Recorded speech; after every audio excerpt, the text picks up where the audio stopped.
delighted to see you here. Welcome to the first Journalism Directors Forum of this academic year. The first of many wonderful sessions. I hope you all will join us. I hope you will sit at the table. I love that we have students at the table. And I hope you will contribute and really shape the discussion. The point of these forums is to bring in interesting people, way to go, interesting people who are grappling with journalism today and thinking about its future, and also with public relations. And what we do is have somebody present for a while, and then we have discussions, and we really want discussions. So please be thinking as you listen about questions you want to ask or contributions you want to make. Our first speaker I'm delighted to introduce is Jennifer Taylor, who has several identities here with us at Annenberg. She was in the Master's in Specialized Journalism last year, as some of you know, and got her degree here, and is now the research fellow at the school. Some of you will remember Pekka Pekala, who was here last year, and Maria de la Peña the year before. Jennifer is their successor in a fine, long tradition. And she is a documentarian, has been based in the Bay Area until we started luring her down here.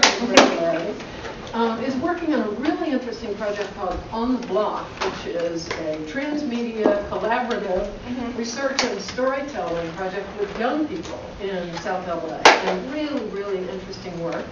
And is going to be doing a number of additional things here as our research fellow this year. So I'll turn it over to Jennifer. Thanks so much for being here. Thank you, thank you. So just to preface my remarks, I want to thank Geneva and some of my professors from last year who are here, Professor Suro and Stellis.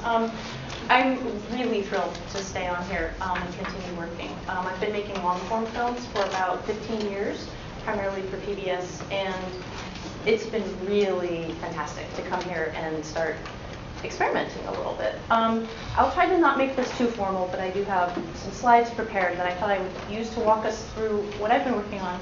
And I'll probably talk for about 12 minutes and show a little video sample, and then we can start discussing. So I'm going to talk about the research and development that I've been doing with a lot of trial and error on finding ways to hardwire participatory production practices into long-form documentary. And I think that this is an especially necessary and complex task for anybody who wants to tell stories about severely underrepresented communities, in which, especially right now, access to new technologies and digital production training is not guaranteed. So I have, as I mentioned, I've worked for PBS primarily as a documentary filmmaker. Occasionally I've been lucky enough to have my work on other outlets such as Sundance Channel and Link TV. And my first long-form work that I finished in the late 90s was called Paulina. It was a Spanish language feature film that had a lot of experimental elements.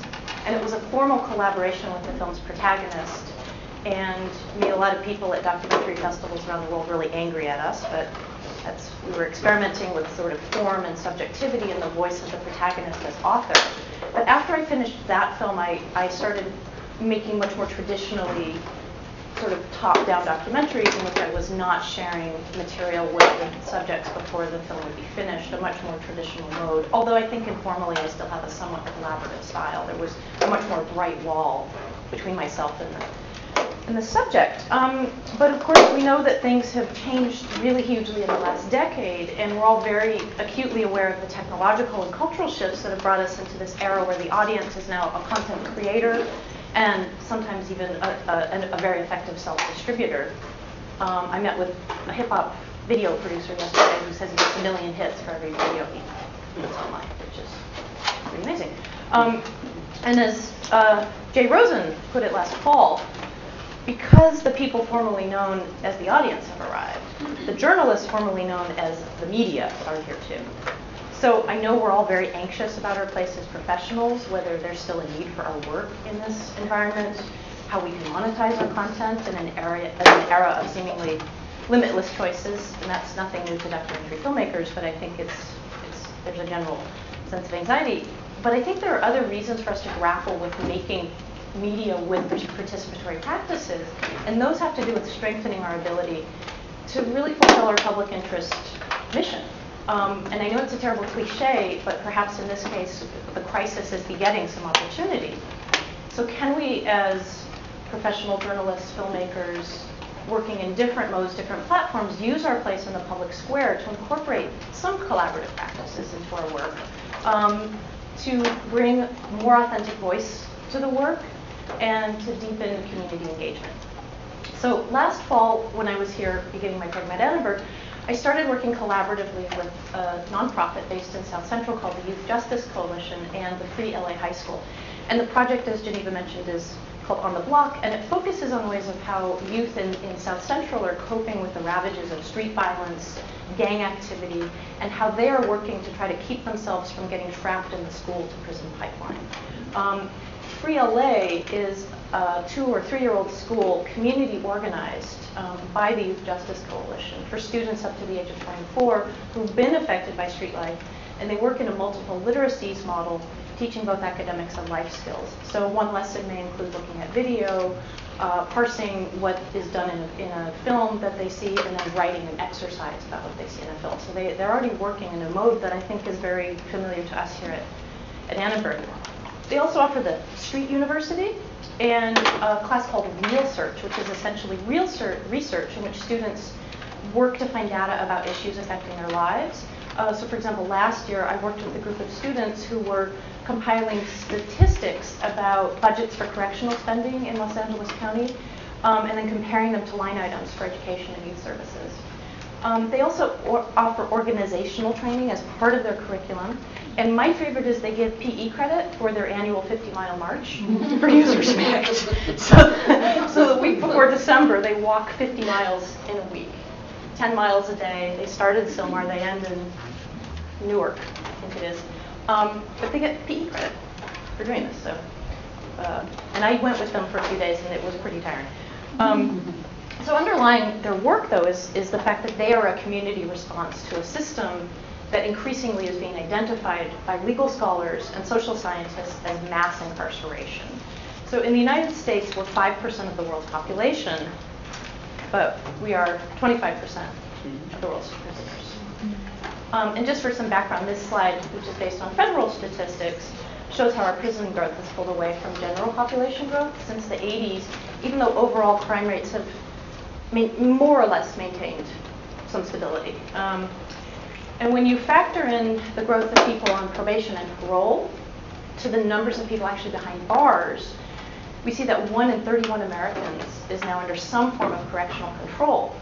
And this is something that the Pew Research Center released last year. And this graphic shows some very deep racial disparities. You can see that 1 in 45 white people is under correctional control, 1 in 27 Latinos, and 1 in 11 African Americans. So how can a single documentary filmmaker, who's not from that community, who's working with the wonderful support of this school, but still far from an enormous Hollywood group, how can you tell a story about something so big, a system that's become so entrenched in our lives, in which people's lives are so deeply affected by the system? And how can you tell authentically stories of youth and families who are living under the shadow of the system that I think many of us have begun to take for granted over the last 30 years? And so I think working collaboratively is one way to start bringing more authenticity into these stories. When I approached Free LA, they were way ahead of me. So I went in last year and said, I'm interested in creating some kind of collaborative project with you guys. And they said, great. We've had really bad experiences with researchers. People come in, they take our methodology. We're not that willing to just give you access unless you do something. How about coming in and teach a class? And I said, sure. So I started going in on Monday afternoons as consistently as I could with a small video kit. And essentially, this is from one of our first training sessions, started working with small groups of students on very basic camera and interviewing skills. And after basic training with a small group of students, we started figuring out a workflow that would dovetail with the multiple literacies model of the school. So for example, if students were doing stories in which they were interviewing each other, I would prepare a transcript, I would bring it in, I'd read it together with the student producer. We would do a paper cut together, and those of you who just did Journalist J580 with me, you recognize that's a standard procedure to prepare an edit script. But it also served as a reading exercise for that student, and it served as a way for us to talk about how are these pieces that we're choosing on paper going to translate to video. It gave me a chance, too, to do some fact-checking and sort of circle back in to see was what had been said in this interview really accurate to that person's experience. If they were going to say, make a claim about, you know, everybody in my neighborhood's in prison, what were actually the numbers? So at the beginning, we made personal projects in which students really interviewed each other about their experiences. And the first person to third person sort of trajectory is a very clear one for anybody who's done filmmaking training or any kind of perhaps writing training, where you start off talking about your own experience and talking with each other about your own experiences. But over the course of a few months, some of the students started pushing on wanting to tell stories about people that they knew in their community, or stories in which they really were beginning to position themselves more as the investigator and not so much the subject. The other thing I found really striking is that even though most of these students come from very low-income families, and their experience with media production was very limited compared to other young people I've met who come from communities with more means, it became very apparent that they had these kind of innate technology and media skills that we ascribe to digital natives. And that may be a whole other conversation about digital natives and whether generationally people really control, you know, have a grasp of audiovisual medium. But I was amazed at how innate their sense of aesthetics was. And even though they'd had almost no regular access to equipment beyond cell phones and sometimes using cheap still cameras, they really shared my interest in creating materials with high production values. And one of the students, Ernie, who is the young man there in the blue shirt, became a very avid user of the camera, and he said, you know, we just can't afford for our stuff to look like garbage. And he used to more colorful than garbage, but you can imagine the sentiment. But I think there was a real sense that, you know, we're telling stories about ourselves and our lives, and even though we're in pretty poor communities, we actually can't afford for our stuff to look poor. And I've experienced that in previous films I've made that may be about sort of subjects that would be easily marginalized, but if you make them with a very high production value, especially for outlets like PBS, the story gets accepted much more readily. So far I've collected some of the work we've done so far on a website that I'll be launching very soon called ontheblock.org. I hope this will become an expandable web-based platform with some of the collaboratively produced pieces. So far we've done a number of short videos and slideshows, and I want to start incorporating some more animation into some of the stories, because that's a medium that really captures the attention of these young folks, and they do a lot of amazing artwork.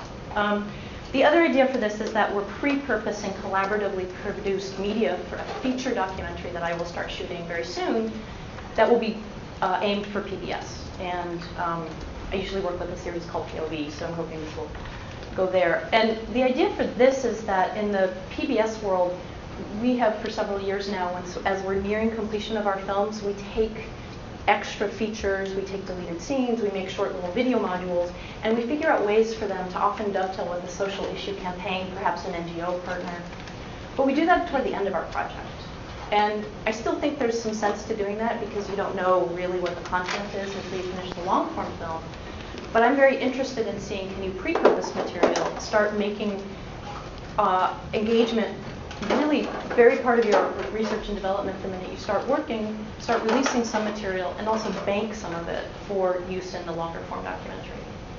So I'm going to show you just a short excerpt from one of the last pieces that I've made so far with the students. It's called Recycled, and it was initiated by one of the youth mentors at the school, a young woman named Claudia Gomez, who I hopefully am going to bring on as a sort of co-producer for the long form film. She's really just shown tremendous journalistic impulse. And so she found a man in her neighborhood who had just been released from prison and just grabbed the opportunity to talk to him, grabbed her still camera, and had another student shoot an interview with him. Then we went back and added to the piece with B-roll that she and I shot. So I will just show you just a little bit of it. If I can figure out how to make this work.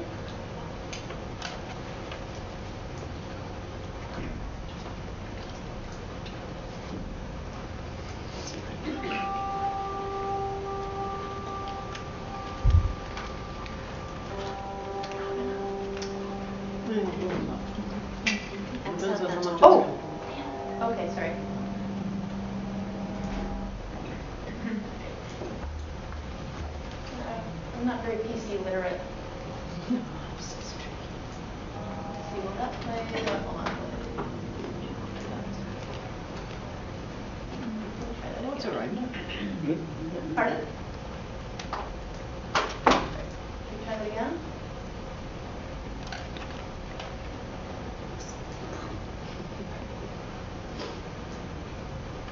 Clearly not my strong suit working in PC.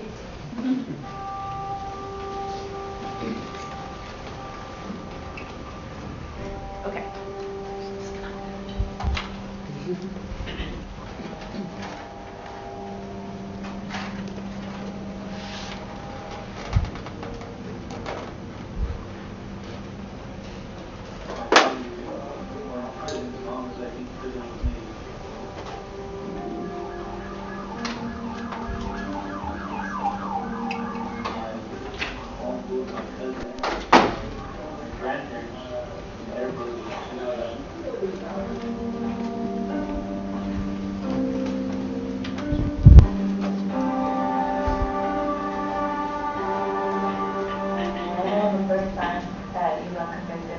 I believe I was around 13 or 14 years old.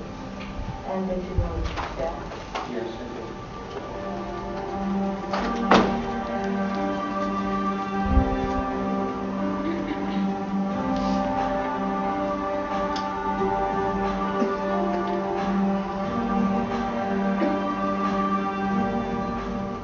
What were some of the conditions that you saw in prison?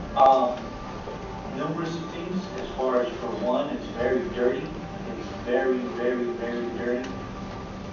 For me personally, I clean myself out 8 times a day. My cell is always very clean. Just the way that the COs treat you, leaves me for cell all day. Even the cell is probably about 7 by 9 feet. So obviously it's a very small cell. You leave it all day. There's no heaters, there's no air conditioners, so whatever the weather is at the time, it's going to be that way. Obviously, because it's meant for running, it's cold, it's hot, it's going to be very cold. So, there. So clearly there are some really big trade-offs in working this way. On the downside, this model of production can be as time-consuming or even more so than doing traditional production. There are a lot of tensions about ownership of the story, which exist in any documentary project, but they're much more easily surfaced in this kind of work.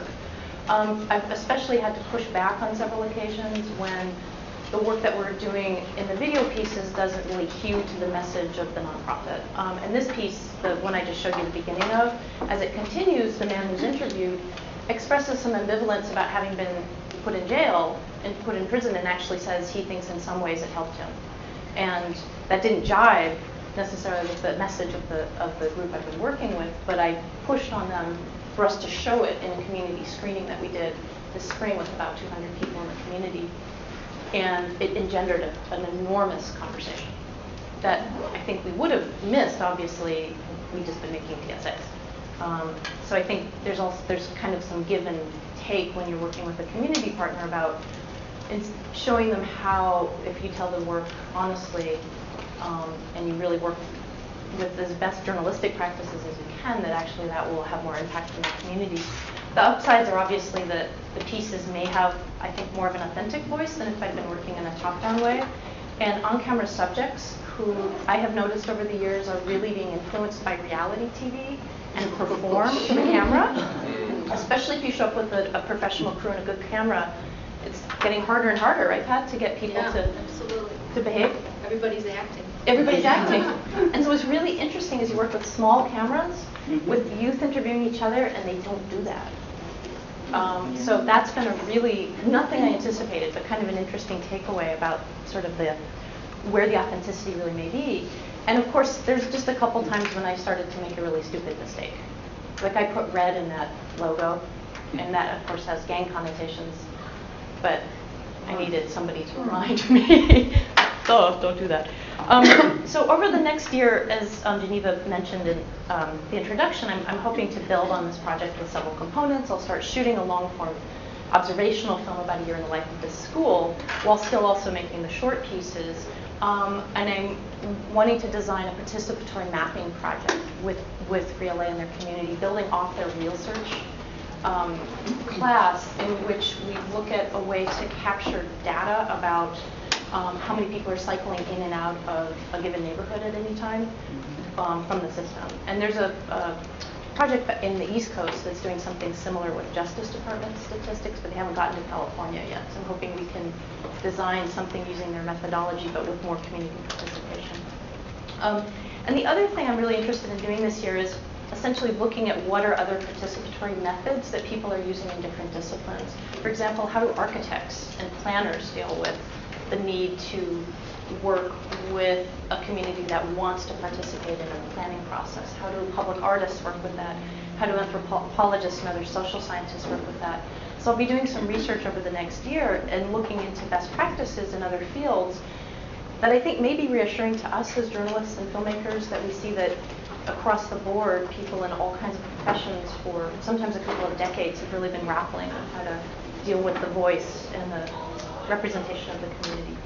So I'm hoping this work is going to capture a lot of emotional nuances and points of view, and we're dealing with very often serious subject matter with these youth. Many have been pretty severely abused, are working in a community that's just severely under-resourced, and probably things are only getting tougher as the recession rides on.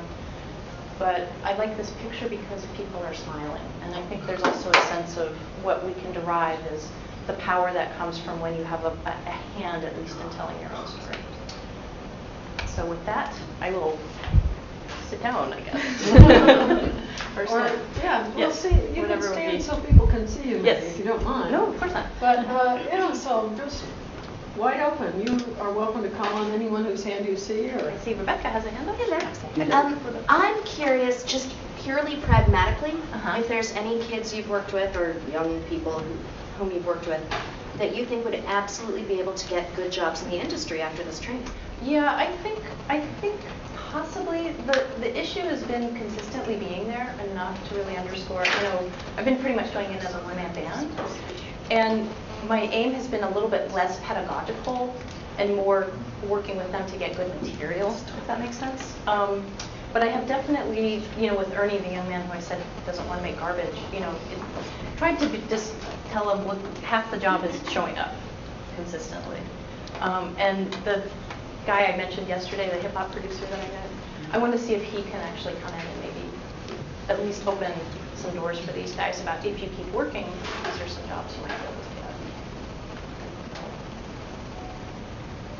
get. When you're turning the camera on their own to get that more authentic dialogue, how far away are you from that? I am always there. In the room? Yeah. Except for the case where people have initiated the work on their own equipment. And part of that is I just wanted to keep an eye on the stuff. But part of it is I feel like I want to at least be observing from the background. Because I'm not trying to necessarily make video projects where these guys totally end up on their own. We finish them together, and I exert a pretty heavy editorial hand in the way that the material gets cut. So I also intervene perhaps more than you might if you were just doing a pure video training. So I'll sometimes intervene to redirect or ask for another translation. And that may change as time goes on.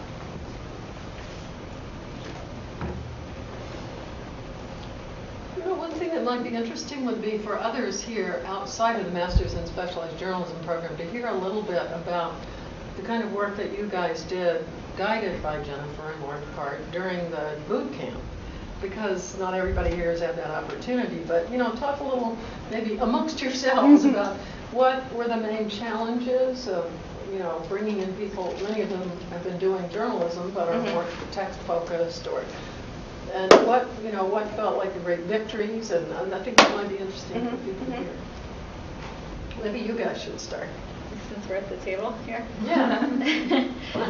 Well, Leslie and I actually worked on a team, and we were making a video in the Merck Park. I thought it was interesting when you started talking about ownership of the stories. Yeah. And I mean, that was something, I think after the class I started thinking a lot about those issues.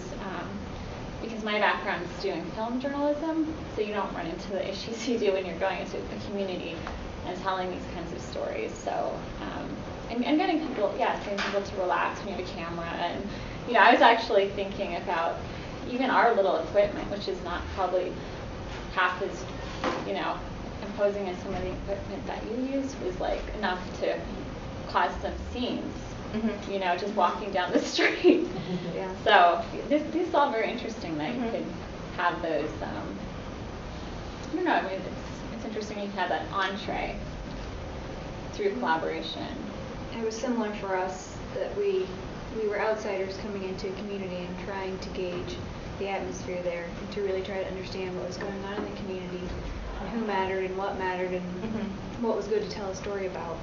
And we didn't really know as now right off the bat how it was going to end up, and so we found our way, but it wasn't a straight path by any means. And we picked up folks off the street to interview that we just happened upon. Some of them were arranged and scheduled, and then others were more opportunistic.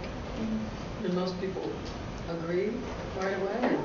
Yeah, most people did, surprisingly. I was surprised at that. This is in the Merck Park? In the Merck Park, yes. My students have interviewed those people to death. They're probably waiting. A few people we talked to did say that, oh yes, you come here quite frequently, and it seems like there are a few organizations and people that get talked to frequently, and then others who probably don't. We have no idea that USC students come here.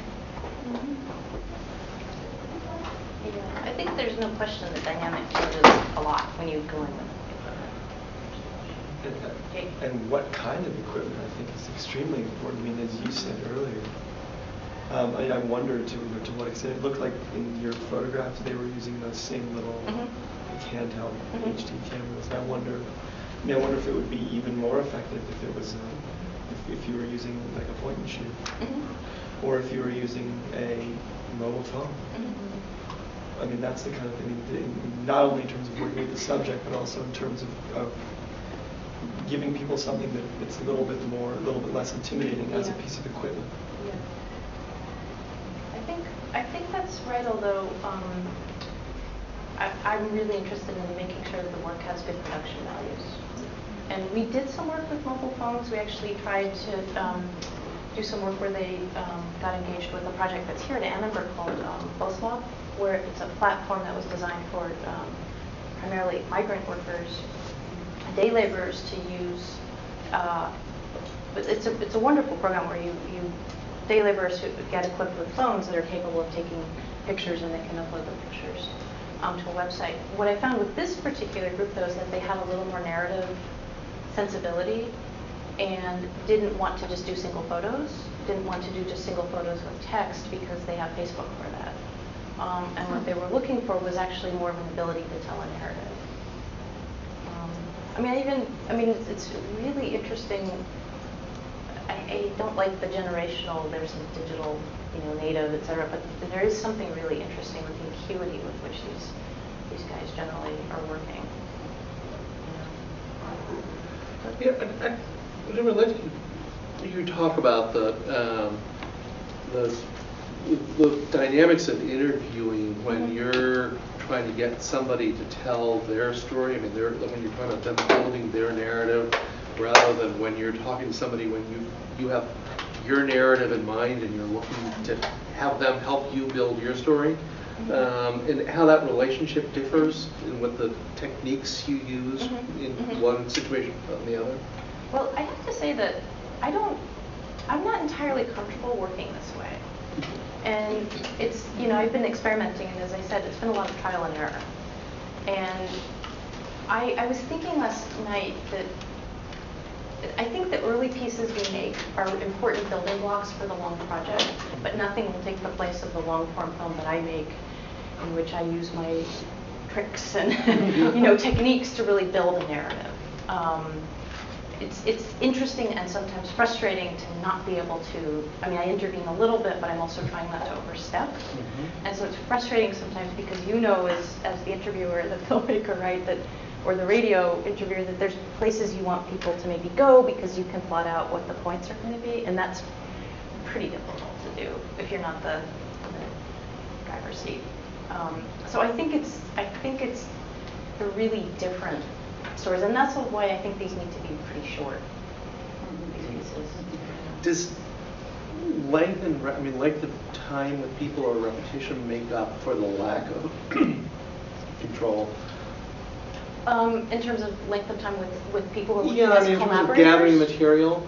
I mean, if you Yes. were doing your own interview, you could say you spent an hour with somebody, and these situations you're seeing them over and over again Yeah. and collecting more. I mean, you end up with the same stuff when they're doing it longer than if you were No. directing it. That's a really, really good question. I'm not sure if you do. I think you still may miss pieces, but on the other hand, you get new material. I mean, there's been a few times where the students have, the youth have done interviews with each other where the conversation already starts out with sort of codes that I don't even know how they're going. And that I think that's where you get sort of this level of authenticity that they wouldn't have. What they often have referred to the need to speak professionally. So if they talk to me, I watch them make efforts to talk, and that's the word that they use is professionally. And I notice when they aren't talking to me, there's less strain. And I know from the films I've made before, eventually that dynamic, you hope, disappears because you actually don't stop interacting with people. Because I like to make observational material where I'm not really interacting, but I'm more observing. And I think my presence over the last year has now made them inured to me. That as I move into that mode, there will be new students and new people I haven't met yet, but for the most part, they're like, oh, that's that lady who comes in and speaks with the camera. And I think that will kind of strip away some of the performative things, even if I'm shooting. I think probably we all have some ambivalence about these kinds of practices because they're really, I don't know, I'm trying to get a handle on how to make this work really good.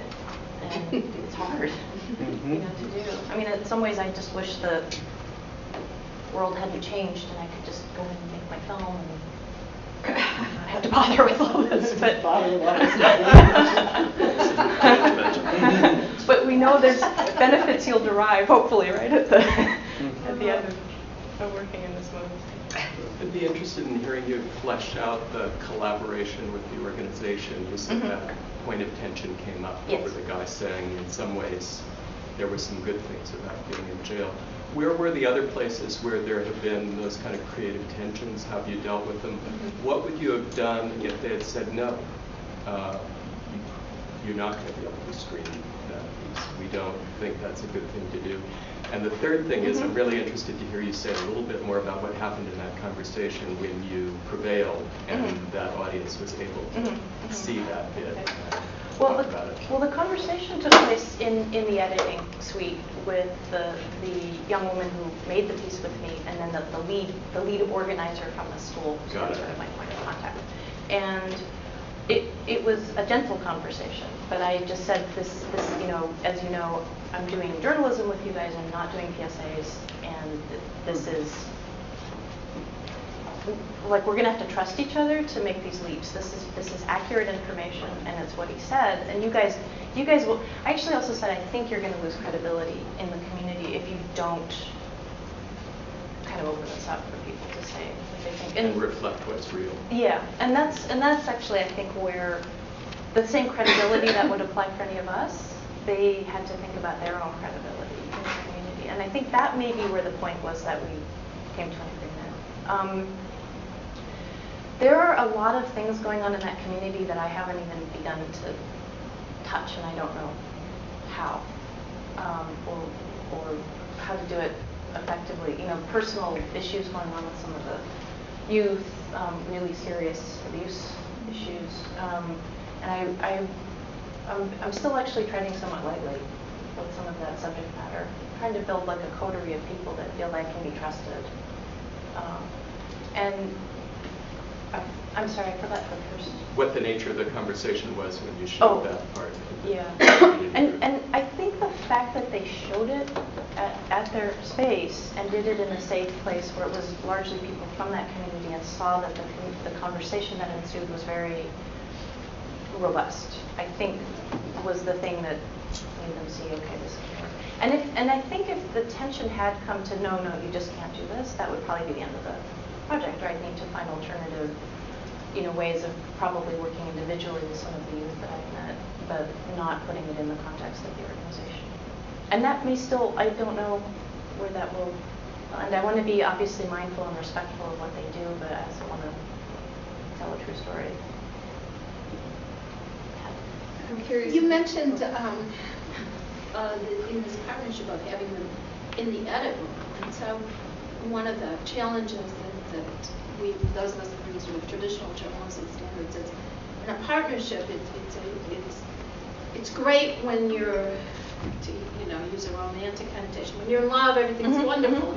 Then in the first argument and the second argument, and some projects like this have ended up almost in divorce court. Yeah. And a lot of things flying high. To have people in the edit room when you're making those decisions, I can't even imagine, okay? I don't know whether it's courageous or crazy, but that was the relationship that you had, I guess. Explain a little bit about that, and you worry about reaching divorce court kind of situation. Yes, but I think that, and I don't know how far doing the collaborative work where they're in the edit room will take this as a long form piece. Yeah, I mean, I don't imagine as a long form piece. Oh no, I think as a long form piece, I'm going to go into a more traditional. And can you do that then? I mean, are you going to be able to switch the deal in the middle? I think this will be a question to see if that's doable. I think I can. The first film I made that I mentioned about 15 years ago was a long form film. It was explicitly collaborative. It was made very, it was this sort of Rashomon story of a woman whose life unfolded with some very terrible events, and we shot narrative material that sort of illustrated how those events took place from different points of view. And it was a long process, making these darn long form films can take years. And so she got furious with me and my co-producer at one point, and it was it's horrible, because we thought we had to stop the project. And then we decided we had too much in the project and we'd have to keep making it, but we started changing some of the way that it was working. And about a year later, she came back in and saw what we were doing, and it ended up being pretty harmonious. But it was a wrenching and terrible process. And I don't know if I'm opening the door to that again or not. It could be. I mean, I think the short works are very explicitly, you saw the way I credited it, that I'm putting both names, so I want to make sure that it's very transparent that this was done in a collaborative mode. I don't want to make a pretense that they weren't there or that they're not involved. But I also know that having them involved has been interesting, particularly for the students and a couple of the youth mentors who are not students but are still at that school a lot, has been really good for them to see, well, how do pieces come together? I mean, it's basic media literacy. So I don't know. I could just be making a hash of it. But I'll document what I'm doing so we can see. Just building on that same question, I'm wondering from the outside how that's perceived by, so POV, you go to POV and say I have this project, and we tell them I did it collaboratively. Is that, how do you come at, and I don't know if it's different for documentary versus journalism, but I'm having that same relationship for my specialized project. I did, or the multimedia boot camp, did the Mercado La Paloma, and they want to continue to work together. Yeah. And part of me as a journalist says, how do I work with an organization and still maintain my integrity as an outsider? Well, one thing I did was I wanted to make a separate entity that's not them. So anything that we make goes on the block. So it's not their website. It will be clear that this is a joint project, but that I'm leading it. I forgot what was the other thing you asked. How PBS is going to perceive this, or how other people will perceive you as a journalist. It's pretty. This is what's interesting for me coming into a journalism school, because these are modes of production that are not that unusual for long-form filmmaking. There's a pretty established history of incorporating material shot by your subjects, even co-editing with the subjects. Again, it's always labeled as such. There's a filmmaker up in the Bay Area named Spencer Nakasako who, 20 years ago was doing similar stuff where he was issuing cameras to young people in the Tenderloin, which is a pretty tough area in San Francisco, and was editing their material. What I'm trying is a little bit different because I do, as Pat flags, which may be problematic, I do want to see, can I create a body of material that's seen as these are the collaborative pieces, and these will exist as invitations for the community to get more involved. At the same time, I'm going to be the filmmaker and make a film. So, a little bit different from what Spencer has done. When you have those pieces done, or when you have each little film made, is the idea to then actually have a meeting with the community and show it, and that, and so as part of the actual creation of the film is an event and a discussion. You know what? That's a great question, Jake. That may be something, maybe not with every short piece, but maybe a couple of times over the course of this year, I should do that. That's a really good idea. Yes. I mean, I know it's very self-reflexive. One simple question, one not so simple. Did you, have you told them either at the onset or at any other point that you're, in addition to being there working with them, that you're also there in the role of a content creator of your own? So they know from the start, Yeah. And I told them from the start that's what I wanted to do. Right. Yeah. I mean, transparency covers many potential sins. The more complicated question is, you were talking a lot about the covering the distance between yourself and your subjects in different ways, and the divides there, and times when it remains a very separate world. It's a kind of self-object relationship that journalists encounter all the time, close by. How much does race play into the particular equation that you're dealing with? I think a huge amount. I think it's huge, and I think it's. It's not even the subtext of the project; it's a text. And I think the whole thing about professional. I think that's actually a racialized, laden term. I think that actually might be code for white. So I think it's a huge issue. And it's one. We all have to, I think, be very aware of and sensitized to. What really actually helped was doing coursework in the last year here in the specialized journalism program in sociology about our processes as a country of racialization and how we parse claims that we're now in a post-racial world when we have so much evidence to the contrary. So actually I have to say that doing coursework here was one very key thing that helped me kind of clarify how to deal with some of this.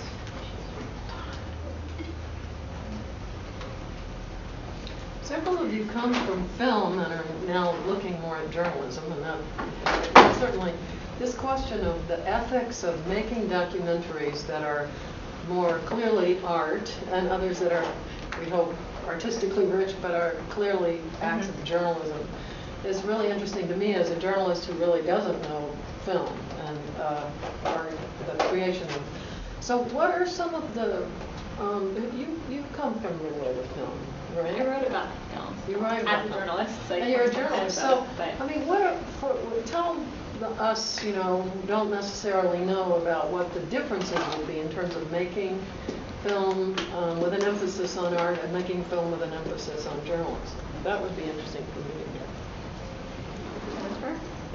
I think that you can speak to this.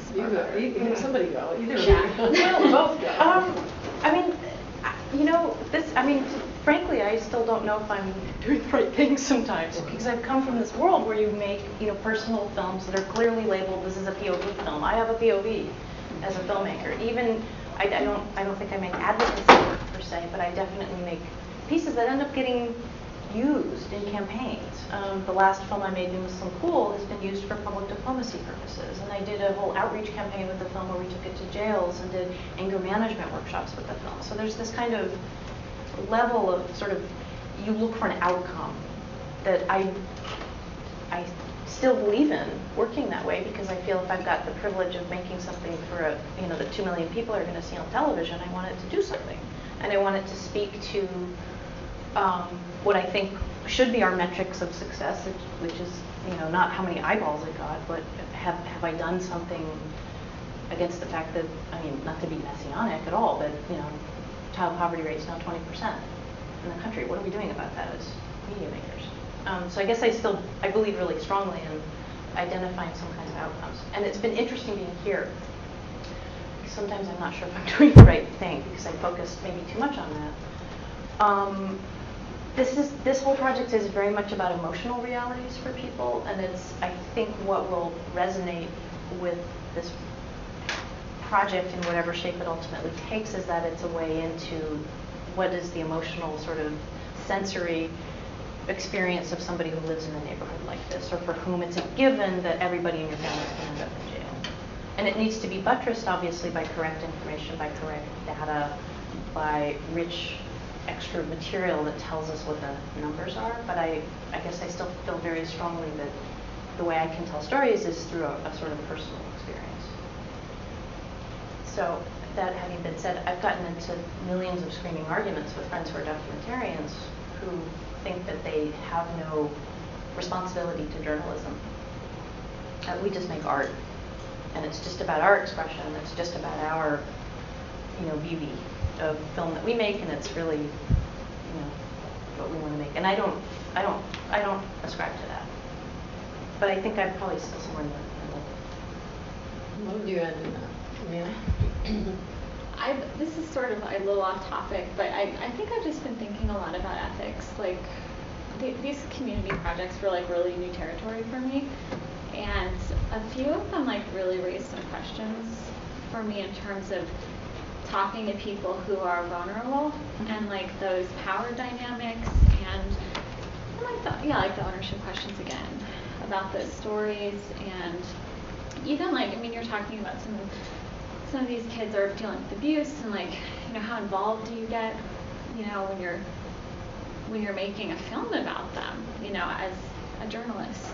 Like even like one of the stories in our class was a woman who off camera said to the girl that she was having suicidal thoughts, which maybe we should talk about, but that's that kind of thing. Like how much of a responsibility do you have? So I think that these stories raise so many questions. I don't know. That's kind of just way off in the No, you referred to this too, that you're finding people who are abused. Do you ever go to people in positions of authority in the community? I haven't in this project. Yeah. And I think my sense is that they have pretty the young people I've encountered who are part of this organization, I go to this school, I think have a pretty good support network of adults and people working with them. So I'm going to not presume that I would even have any effect. But I don't know. We've been talking about doing some research about what other fields, how people dealt with this in other fields. In anthropology, in the 1960s, anthropologists really started grappling with this idea of their own reflexivity. What is my position as the investigator who comes into a community? I'm clearly changing it just by my mere presence of coming in here. How do I be conscious of my own socioeconomic biases or my senses of what these people should do? And I'm just beginning to, sort of learn about some projects where an anthropologist may feel that they need to take another step and actually intervene.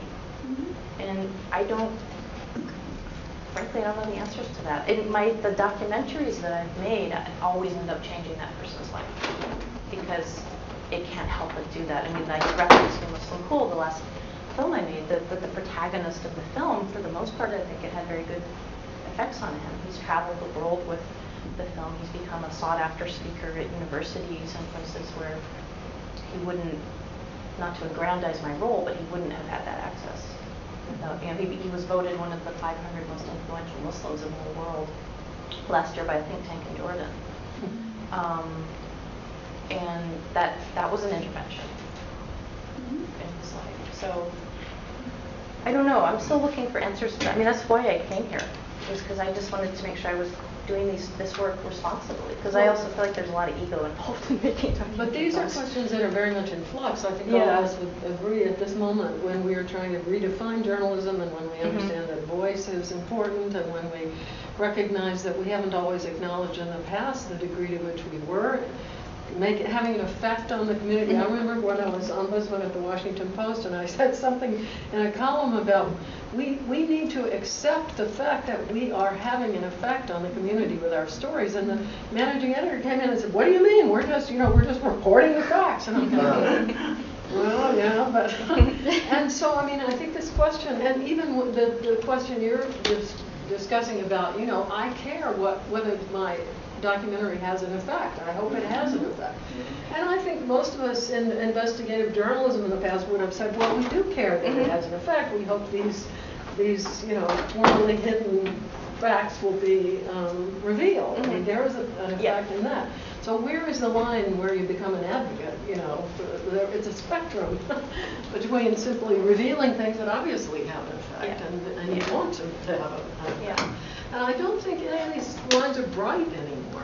But I think one of the keys was when you said that, what was it, the guy who was in prison said that he had been helped by being, that obviously, the decision that needed to be included was very much a journalistic decision. I think we'd all agree. It was a decision that, okay, that isn't the story I was going after, but the old joke about don't let the facts get in the way of a good story.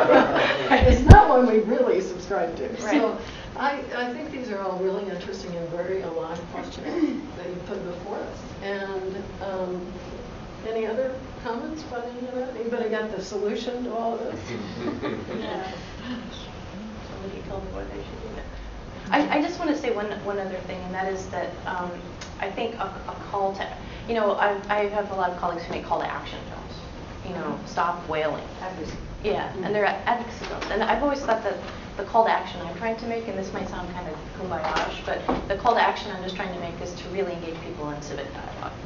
And I think that's an appropriate place to be, particularly I work for public broadcasting. I think that's the role of public interest media, is to convene conversations, supply as many elements as you can, but don't lead to a foregone conclusion.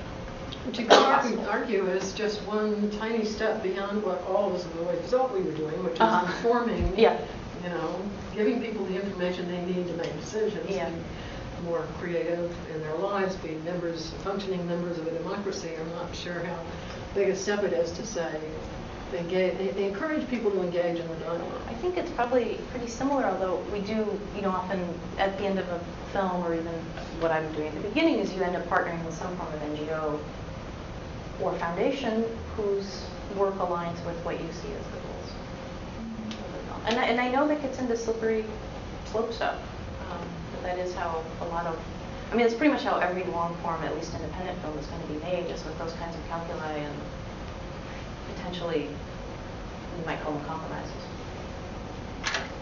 or alliances and constraints. Adjustments that are recognizing a different reality. Very few of us get 2 million eyeballs in the investigative reporting we've done in the past. All right, well, thank you so much. Oh, no, thank you. Thank you.